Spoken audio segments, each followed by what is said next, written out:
سلام كبرى تخاطلتي سينما سمره كم يكونكم كم وترو كم تزيتفارلي تحسطات زلو مدب نابقم نبلو زلنا نلومون مقصولتو زيتفارلي وازاتات كان قرب لكمنا سنايس عن حوت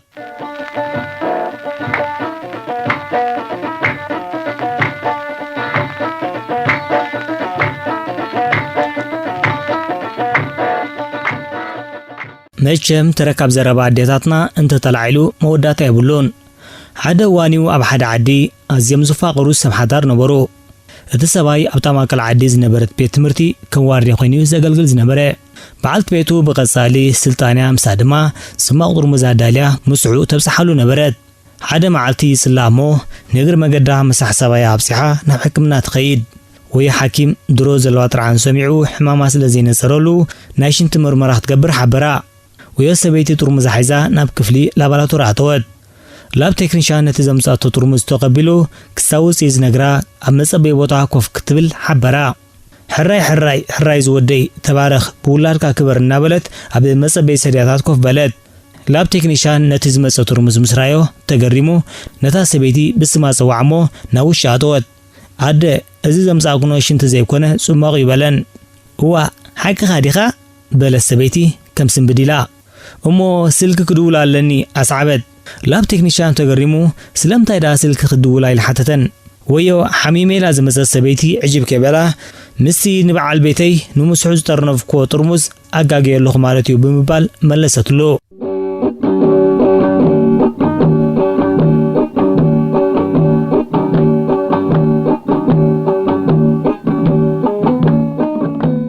ካብ መዓልታት ሓደ ሰንበትዩ ሓደ ሰባይ ቅምቀሚሉ ናብ እንዳቀምቀማይ ይኸደልኩም እቱ ኢሉ ድማ ሰባለካ ዲዩ ኢሉ ሓተተ ቀምቀማይ ኮፈል እዚ ሒዘ ዘለኹ ጥራዩ መለሰ ጽውግ ኢሉ ብስልሹ መንፈስ ተቀምቀማይ ኩነታቱ እናተሓሳሰቦ ክጽበ ብምውሳን ኮፈለ ቀምቀማይ ነቲ ሒዝዎ ዝነበረ ሰብ ድሕሪ ምዝዛሙ ንወዮ ቅምቀም ዝጽበ ዝነበረ ሰባይ ኣብ ቦታ መቀምቀሚ ኮፍ ክብል ኣመልከተሎሞ ስርሑ ጀመረ እንተኾነ ሓንቲ ድሙ ኣብ ከባቢ ተቀምቀማይ ቅርቢላ ኛው እናበለት ኣገርገረት ወዮ ቀምቀማይ ኣብ ርእሲ ዘላታ ተወሰኸታ ኮይንዎ ምጽዋራ ሲኑ ክሰጓይሉ ዘይፈቶን ነገር ኣይነበረን ፈጺማ ግን ክሰማይ ካለትን ዓቅሉ ዝጸበቦ ቀምቀማይ ድማ ኣዛናይቲ ጸምቀም ዝነበረ ሰባይ በመቀዝ ቅንጥብ አቢሉ ደርቤላሞ ወዮ ድሙ ዝብላ ዓርኺባ ኣስከጣበለት ብድሕሪዚ ወዮ ተቀምቀማይ በቃንዛ ተለሊው እዝኔ እንዳበለ ወጨጨ በቲ ፍጻሜ ዝዓጠጦ ቀምቀማይ ግን አንታ ንስኻ ድማ ትንበል ካብዛ ደሙ መንበር ከፊኻና በሎይ በሃል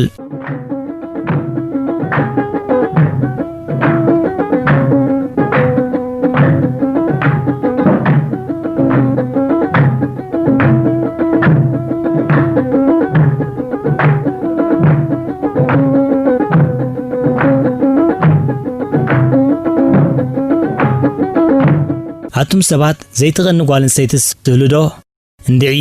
መቸስ ዘይትغن ጓልን ሰይቲ የላን ተተባሃለ ምግናን ኣይኮነን ኣብ ኩሉ እኳ እንተ ዘይተባሃለ ብፍላይ ኣብ ፍቅሪ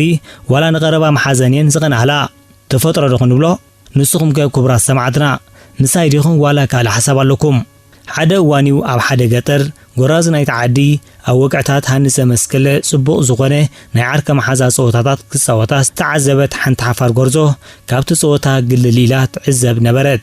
እቲ ጸወታ ውዕውዕ ደስ ዘብል ነበረ ማለት እቶም ኣወዳት ምስ ደስ ዝበሎም ጎራዝ ደቂ ዓዶም እናተኻሸሙ ኢደን ይጠዊወን ኣብ ማዕኮረን ሕቆን ይጥብጥብወን ሞ ንሰንካ ከም ግብረ መልሲ ግደፍ ወዲያ ኩስታሐወይ ኢደ ከይሰብረኒ ግደፋ ወዓሻ ዲኻ በጃኻ ባ ኣይደግምኔን ኮም ይገብርነ ድሕርጂ በጃኻ ኢደ ከይሰብረኒ እናተባሃሉ ክጻወቱ ትዕዘቦም ነበረት እቲ ጸወታ ብጣዕሚ ደስ ኢልዋይ ነይሩ ካብይ ምሳት ትብዓት ሓሞት ደፊርካ ምሶም ምጽዋት ኣይካለትን ሕርር ኩንትር ኢላላ ተረፈት ወግዕ ተዛዚሙ ነናብ ገዛኻ ኾነ እዚ ደስ ዘብል ወግዒ ዝኽር ዓርከ መሓዛ ግን ኣብ ነብሳ እናተመላለሰ ድቃስ ከላ ድሕሪ ገላ ኣዋርሕ ናይ ውሽ ስምዒታ መታን ክወጸላ ሓደ ሓሳብ መጸላ ንሱ ድማ ቀውዒ ኣብ መሸላ ኣብ ምሕላው እናወፈረት እንከላ መሸላ ሓይለል ጠዋይ ጉንቦ ንታሕት ደፊዩ ራእየትሞ እናጎየት ኢዳ ኣብቲ ጠዋይ ጉንቦ መሸላ የተወጠሞ ወዮ መሸላ ድማ ዱልዱል ብምንባሩ ግትር ኣቢሉ ሓዛ ወዮ ጓል ከምዚ ዱልዱል ጎበዝ ዝሓዛ ደስ በላሞ ውይ መሸላ ሓዊ ግደፍ كده فلك الله مشر حوي إذا كيسبرن وعشاريخا كيسبرن نبلك الله ونابلت تهانا وصيت نبلكم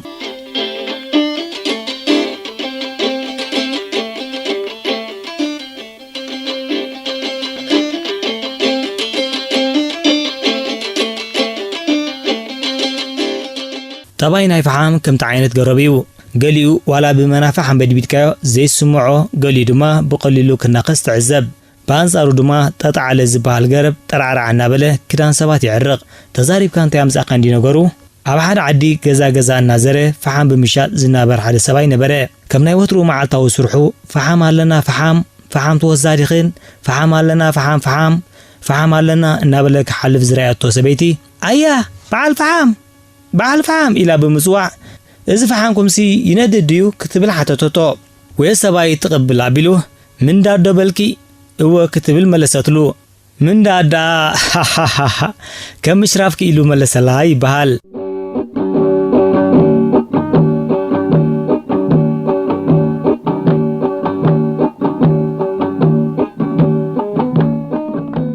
قدم زبنيو حدا زربا سب زي سمع جنتو قلعة نبري بحال كل جزء أنصار تزي تبهاله مسرح يوصل تزنبره أمس مستبلو يوستو أمبرو مسو تبلو زي العل عين السبت مالتيو بزي سجنتير سرحو سمكور ولدو زقبرو طفوم حدا معلتي كمعلتاتيو كولعة زوفرو مابعور حيزو أبي سعر الزلو صدفي إنا بالعم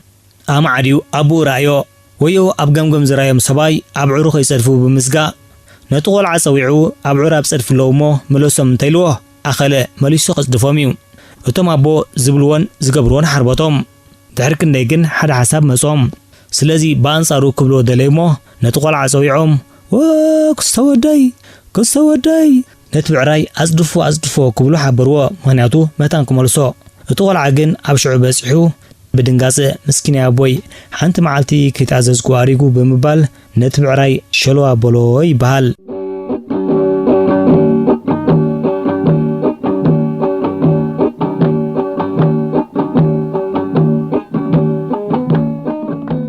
هيوت هبتامات متشس كم زنفلطو فوليو ገንዘብ ንጸሊም ከም ከይሕ ንሓጺር ከም ነዊሕ ንሃላይ ከም ለባም ንዘይ ወሓለ ኮታስ ኩሉ ነገሪ ዝኾነካ ምስ በዓል ገንዘብ ተላዘብኳ ዝበሃል ብዕጽር ዝበለ ገንዘብ እንተለካ አራፊድካ ተመውት እንዲነገሩ ኣብ ሓደ ከተማ ሓንቲ ሃብታም ስድራ ትነብር ነበረት እዛ ስድራ ደቆም ዝራየትያ ደቆም ውን ያሐመቁን ነቲ ስድራ ቤቶም ዘጽንሑሎም ሃብቲ ዓቂቦም ቀጻልነቱ አውሒሶም እዮም ኣብ ሃብታማ ስድራ ቤታት ስራሕት እንተዘይኮይኑ ካብታ ሰበይቲ እቲ ሰባዩ አቀዲሙ ዝመውት እቲ ሃብቲ ድማ ኣብ ደቆምን ኣብ እንግዳ ሰበይቶም ዝደርፍ ብዙኾነ ከምዘን ብድሕሪ ሰቦተን ስተርፋንስቲ ሰበይቲ ሃብታም ዝነበርያ እዘን ንብለን ዘለና ሰበይቲ ብድሕሪ ሰባየን ብህይወት ይተርፋሞ ድሕሪ ገለ ዓመታት ወይ ሰበይቲ ሓሚመ ጸሚመን ናበለት ንደቃ መከራ ብልዕቶም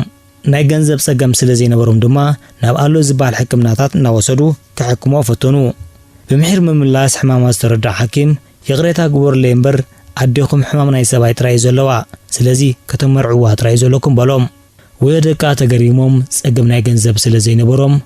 نديوم نمرعاو اهريلوم جمروا دعرك ندي مدلاي دما عاد ود 7 عامات سبيت زموتاتو دغا سباي يرخبو مسو دما امرعوا دحر مرعا سبيتي اذن يله اغرا يله كبد يله اسقط ابلد دحر ገለ ዓመታት ሰባይ ናይ ነገር ፈጣሪ ኮይኑ ይመተልኩም ሰባይ ሙት ክብልን ሰበይቲ እግረይ ርእሰይ ሓሚመ ጸሚመ ክትብል ጀመረት ወየደቃ ድማ ናብ ሕክምና ተጓየዩ ወይ ናይ ቀደም ሐኪማ ሕማማ ስለ ዝፈልጦ ስምዑ ኣይትሰምዑ እንዲኹም አዲኹም ሕማም ዝበሃል ይብላን ናይ ሰባይ ሕማም ይዘለዋ ክብል ደጊማ ሓበሮም ወየደቃ ናይ ነገር ወላዲ ኮይንዎም ቁሑም አቢሎማ ሰባይ ምድላይ ተዋፈሩ ከምቲ ናይ ዝሓለፈ ግን ሰባይ ክሮባ ይካሉን ስለዚህ ሓደ ንጎ ኩሎም ታኪቦም አደ ንሕና ወዲ 7 ሰባይ ክንረክብ አይካልና በልዋ አንታ ወይ ሕማቅ ወረ ሲና ይባል አንታ ክንደይ ተሓንቆኹም እሞ ዋላ ክልተ መንስያት ናይ 35 ዕድሜኦም ዘይተምጽለ ይበለቶም ይባል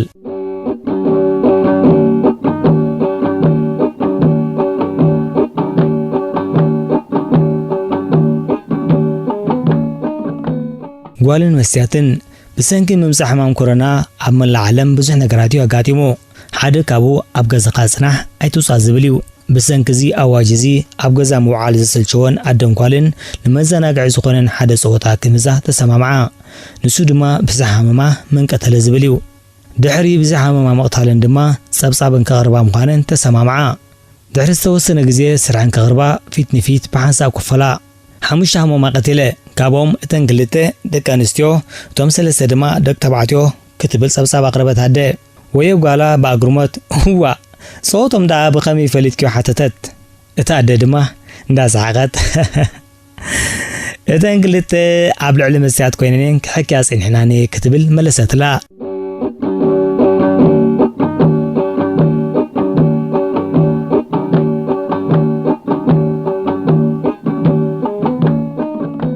زخبركم سمعتنا سلازي تخططلكمنا بلبنا مسكنا أبي مدبنا زلوكم ريتو نقفيتا بتصحفنا بتحتنا نحبرنا نفانوكم سسنايو